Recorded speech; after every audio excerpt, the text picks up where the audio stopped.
வணக்கம் பானு. அதாவது ஈரோடு கிழக்கு சட்டமன்ற தொகுதியினுடைய இடைத்தேர்தலானது இன்று காலை தொடங்கியுள்ளது. காலை 7 மணிக்கு. அதாவது ஈரோடு கிழக்கு சட்டமன்ற தொகுதியினுடைய சட்டமன்ற உறுப்பினராக இருந்தவர் EVKS இளங்கோவன். இவர் கடந்த டிசம்பர் மாதம் உயிரிழந்ததை அடுத்து ஈரோடு கிழக்கு சட்டமன்ற தொகுதிக்கு தேர்தலானது அறிவிக்கப்பட்டது. பிப்ரவரி 5ஆம் தேதி நடைபெறும் என இந்திய தேர்தல் ஆணையம் அறிவிக்கப்பட்டது.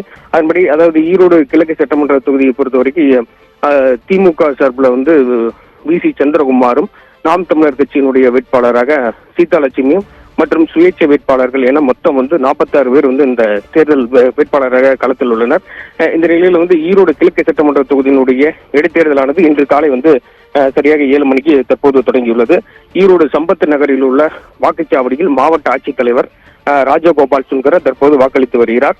அதே போல அதாவது வாக்காளர்கள் தற்போது ஆர்வமாக மாற்றுத்திறனாளிகள் உள்ளிட்ட வாக்காளர்கள் தற்போது ஆர்வமாக வாக்களிக்க வந்து கொண்டிருக்கின்றனர். அதாவது ஈரோடு கிழக்கு சட்டமன்ற தொகுதியை பொறுத்த வரைக்கும் மொத்தம் 53 இடங்களில் 237 வாக்குச்சாவடிகள் அமைக்கப்பட்டுள்ளது.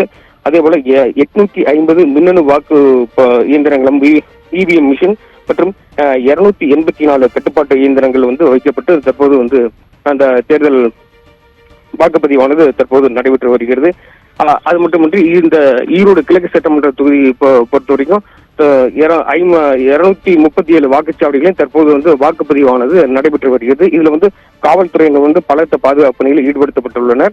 அதே போல இந்த வாக்குப்பதிவு நடைபெறுவதற்கு முன்னதாக 6 மணிக்கே அதாவது மாதிரி வாக்குப்பதிவானது அனைத்து வாக்குச்சாவடிகள் நடைபெற்றது.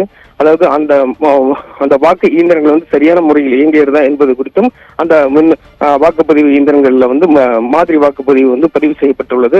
அதே போல இந்த தேர்தல் நடைபெற உள்ள வாக்கு சாவடிகளில் தேர்தல் மேற்பார்வையாளர்கள் முன்கூட்டியே இந்த ஆய்வு செய்யப்பட்டு வருகின்றனர்.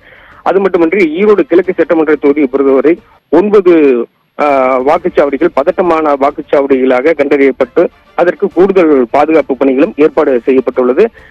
தற்போது ஈரோடு கிழக்கு சட்டமன்ற தொகுதியை மட்டுமின்றி டெல்லி சட்டமன்ற தொகுதியிலும் தற்போது இந்த தேர்தலானது காலை 7 மணிக்கு துவங்கியுள்ளது.